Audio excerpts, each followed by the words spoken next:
दशरथ अजर हरि राम सिया राम राम जय जय राम राम सिया राम राम जय जय राम। जय सिया रामचंद्र की जय हो, बजरंग बली की जय हो, रामचरित्र मानस की जय हो। हरि बोल, हरि हरि बोल। तो ये बालकांड है रामचरित्र मानस का।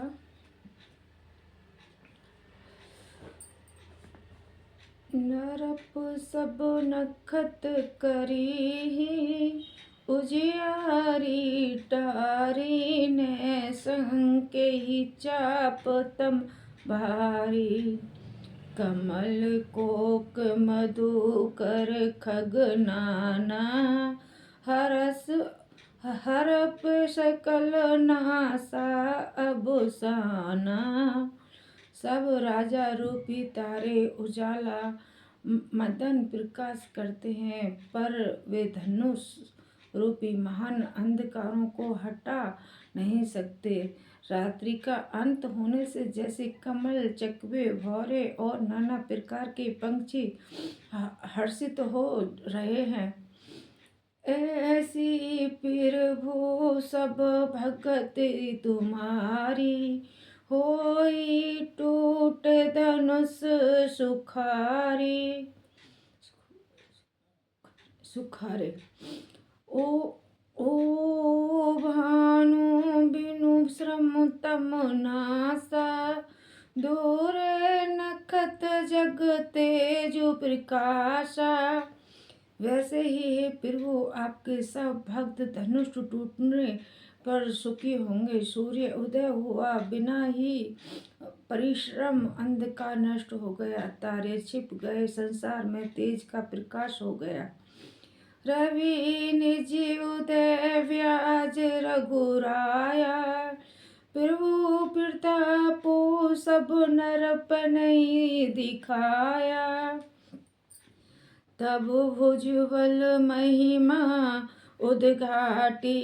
प्रकटी धनु विघटन परिपाठी।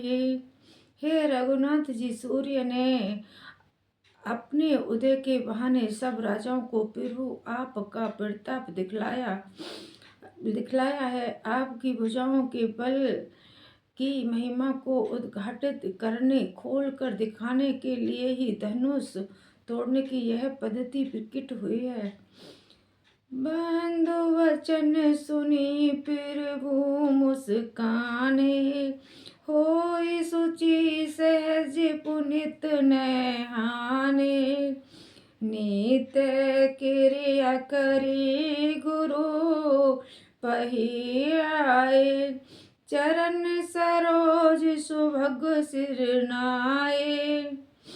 भाई के वचन सुनकर प्रभु मुस्कुराए। फिर इस स्वभाव से ही पवित्र श्री रामचंद्र जी ने सोच से निर्वित्र होकर स्नान किया और नित्य कर्म करके वे श्री गुरु के पास आए। आकर उन्होंने गुरु जी के सुंदर चरण कमलों में सिर नवाया। वाह, क्या बात है! बहुत सुंदर कथा प्रभु रामचंद्र के। सतानंदो तब जनक बुलाए। कौशिक मुनि पई तुरंत पठाए। जनक विनय तिनहि आई सुनाई। हर से बोली लिए दो भाई। तब जनक जी ने संतानंद जी को बुलाया और उन्हें तुरंत ही विश्वामित्र मुनि के पास भेजा। उन्होंने आकर जनक जी की विनती सुनाई। विश्वामित्र जी ने हर्ष होकर दोनों भाइयों को बुलाया। वाह! संतानंद पद वंदी प्रभु बैठे। गुरु पहे जाई। चलत तात मुनि कहेऊ, तब पठावा जनक बुलाई। शांतानंद जी के चरणों की वंदना करके प्रभु श्री रामचंद्र जी गुरु जी के पास जा बैठे। तब मुनियों ने कहा, हे तात चलो, जनक जी ने बुलावा भेजा है। मास पारायण 8वां विश्राम, नवा है पारायण दूसरा विश्राम। सिय स्वयं बरु देखियो जाई, इसु कही दो दे बढ़ाई। लखन कहा जस भांजनु सोई, नाथ कृपा तब जा पर होई। चलकर सीता जी के स्वयंवर को देखना चाहिए, देख ईश्वर सबको बढ़ाई देते हैं। लक्ष्मण जी ने कहा, हे नाथ, जिस पर आपकी कृपा होगी वही बढ़ाई का पात्र होगा। धनुष तोड़ने का श्रेय उसी को प्राप्त होगा।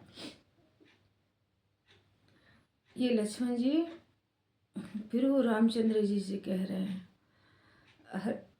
हर पे मुनि सब सुनि बरवानी, देनी असीस सभी सुख मानी।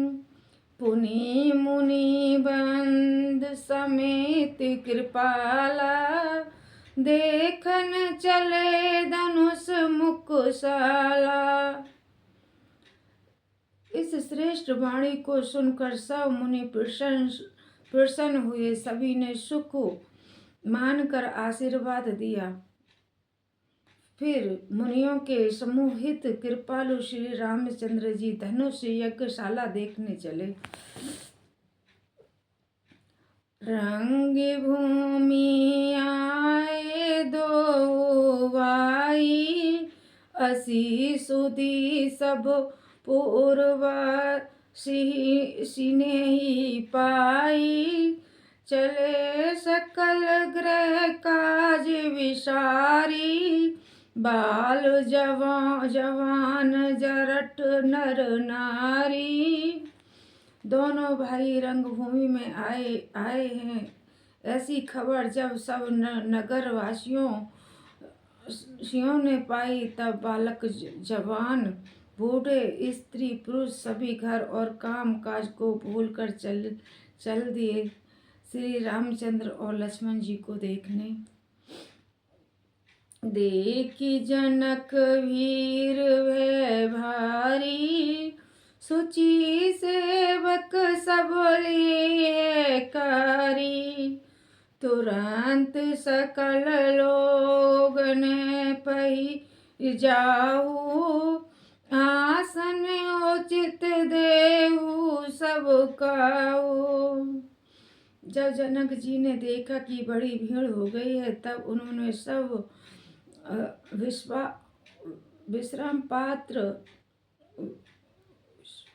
विश्वास पात्र सेवकों को बुला लिया और कहा, तुम लोग तुरंत सब लोगों के पास जाओ और सब किसी को यथा योग्य आसन दो। कहिए मृदु वचन विनित तिन्हि, बैठाए नर नारी। उत्तम माध्यम नीच लगो, निज निज थल अनुहारी।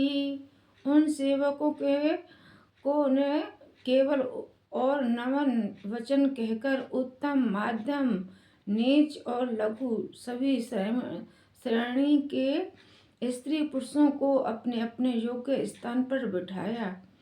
राजकुमार तेहि अवसर आए, मनहु मनोहर हरता तन छाए। गुण सागर नागर बर बीरा, सुंदर श्यामल गौर शरीरा। उसी समय राजकुमार राम और लक्ष्मण वहाँ आए। वे ऐसे सुंदर हैं मानो साक्षात मनोहरता ही उनके शरीरों पर छा रही हो। सुंदर श्यामला और गोरा उनका शरीर है। वे गुणों के समुद्र, चतुर और उत्तम वीर हैं। राज समाज विराजत रूरे, उड़गन महु जनु जुग बिंदु पूरे। जिन्हें के रही भाविन जैसी, फिर वो मूर्ति तनई देखी तैसी। जैसी रही भावना जैसी, प्रभु की मूर्त देखी ऐसी। वे राजाओं के समाज में ऐसे सुशोभित हो रहे हैं मानो तारागणों के बीच दो पूर्ण चंद्रमा हों। जिनकी जैसी भावना थी प्रभु की मूर्त उन्होंने वैसे ही देखी। देखी रूप महारन धीरा, मन हो वीर रसूधरे शरीरा। डरे कुटिल नरप फिर भूई निहारी। मन हो भयानक मूर्ति भारी। महाराण धीर राजलोक श्री रामचंद्र जी के रूप को ऐसा देख रहे हैं मानो स्वयं वीर रस शरीर धारण किए हुए हों। कुटिल राजा प्रभु को देखकर डर गए, मानो बड़ी भयानक मूर्ति हो। रहे असुर छल छो निपुवेशा, तिनहि प्रभु प्रकट काल सम देखा। पुरवासिनी देखी दो भाई, नरभूषण लोचन सुखदाई। छल से जो राक्षस वहाँ राजाओं के भेष में बैठे थे, उन्होंने प्रभु को प्रत्यक्ष काल के समान देखा। नगरवासियों ने दोनों भाइयों को मनुष्य के भूषण रूप और नेत्रों को सुख देने वाला देखा। नारी विलोक ही हर्षि हे निज निज रुचि अनुरूप। जनु सोहत श्रृंगार धरी मूर्ति परम अनूप। स्त्रियां हृदय में हर्ष होकर अपनी अपनी रुचि के अनुसार उन्हें देख रही हैं, मानो श्रृंगार रस ही परम अनुपम मूर्ति धारण किए सुशोभित हो रहा है। विदूपन प्रभु विराट में दिशा, बहु मुख कर पगलोचन सीसा। जनक जाति अवलोक ही कैसे, सजन सगे प्रिय लगई जैसे। विद्वानों को प्रभु विराट रूप में दिखाई दिए, जिसके बहुत से मुंह, हाथ, पैर, नेत्र और सिर हैं।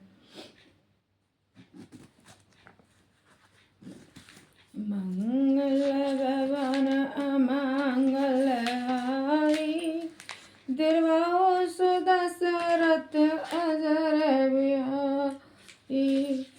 राम सिया राम, राम जय जय राम। राम सिया राम, राम जय जय राम। जानकी जी के सजाती सजातीय कुटुंब भी प्रभु को किस तरह कैसे प्रिय रूप में देख रहे हैं, जैसे सगे सगे सज्जन संबंधी प्रिय लगते हैं। सही हित विदेय विलोक ही रानी, सुषुम सम प्रीति ने जाति वखानी। जोगिनी परम तत्व में वासा, शांत शोध सम सहज प्रकाशा। जनक समेत रानी उन्हें अपने बच्चे के समान देख रहे हैं। उनकी प्रीति का वर्णन नहीं किया जा सकता। योगियों को वे शांत शुद्ध सम और स्वतः प्रकाश ब्रह्म तत्व के रूप में दिखे। हरि भगत नहीं देखे दो भ्राता, इष्ट देव इब सब सुख दाता। राम रही चितवन भाऊज, जय सिया सोसन हूँ सुख नहीं कथनिया। हरि भक्तों ने दोनों भाइयों को सब सुखों के देने वाले इष्ट देव के समान देखा। सीता जी जिस भाव से श्री रामचंद्र जी को देख रहे हैं, वह स्नेह और सुख तो कहने में ही नहीं आता। और अनुभव तीन कही सक सो, कवन प्रकार कहे कवि को।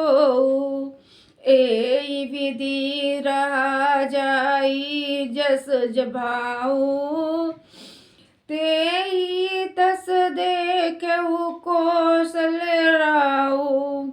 उस स्नेह और सुख का वे हृदय में अनुभव कर रहे हैं, पर वे भी उसे कह नहीं सकती। फिर कोई कवि उसे किस प्रकार कहता है। इस प्रकार जिसका जैसा भाव था, उसने कौशलाधीश श्री रामचंद्र जी को वैसे ही देखा। राजत राज समाज महू, कौशल्या राज किशोर। सुंदर श्यामल गोरन तन, विषव विलोचन चोर। राजत राज समाज महू, कौशल राज किशोर। सुंदर श्यामल गोरर तन, विषवल विलोचन चोर। सुंदर श्यामले और गोरे शरीर वाले तथा विश्रु भरे के नेत्रों को चुराने वाली कौशल्याधीश के कुमार समाज में इस प्रकार सुशोभित हो रहे हैं। सहज मनोहर मूर्ति दो,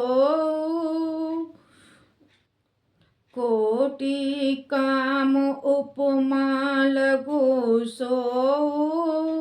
सुंदर चांदनी दक सुख मुख उन्हीं के, नीरज नैन भाव तेजी के। दोनों मूर्तियां स्वभाव से ही बिना किसी नाव श्रृंगार के मन को हर्षाने वाले हैं। करोड़ों कामदेवों की उपमा भी उनके लिए तुच्छ है। उनके सुंदर मुख शरद पूर्णिमा के चंद्रमा की भी निंदा करने वाले, उसे नीचा दिखाने वाले हैं। और कमल के समान नेत्र मन को बहुत ही भाते हैं। चितवन चरु मार मनोहरनी, भावती हृदय जाति नहीं भरनी। कल कपोल रिसूति कुंडल तो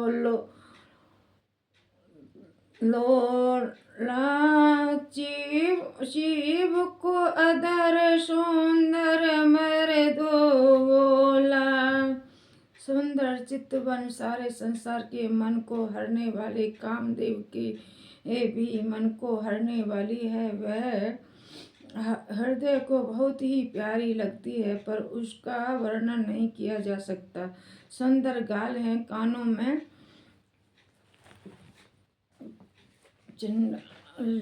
झूमते हैं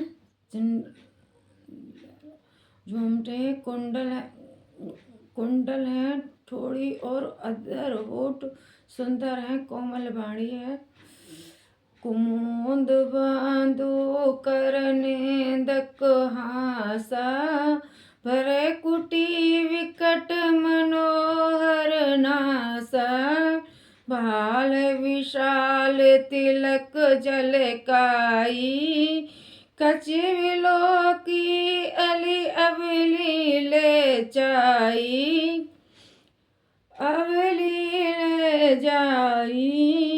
हंसी चंद्रमा की किरणों का तिरस्कार करने वाली है। भौहें टेढ़ी और नासिका मनोहर है। ऊंचे चौड़े ललाट पर तिलक झलक रहे हैं, दीप्तमान हो रहे हैं। काले घुंघराले बालों को देखकर भौहों की पंक्तियां भी लज्जा जाती हैं।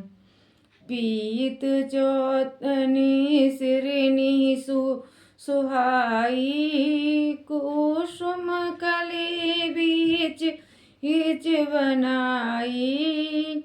रेखी रुचिर कबू कलगीवा, चनु त्रिभुजन सुषमा की सीवा।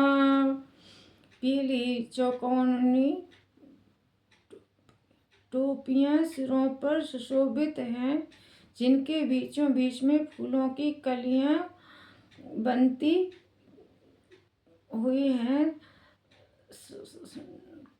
शंख के समान सुंदर गोल गले में मनोहर 3 रेखाएं हैं, जो मानो तीनों लोकों की सुंदरता की सीमा को बता रहे हैं। मंगल भवन मंगल हारी, तिरुबाहु सुदशरथ अजर बिहारी। मंगल भवन मंगल हारी, तिरुबाहु सुदशरथ अजर बिहारी। राम सिया राम, राम जय जय राम, राम सिया राम, राम जय जय राम। जय श्री राम।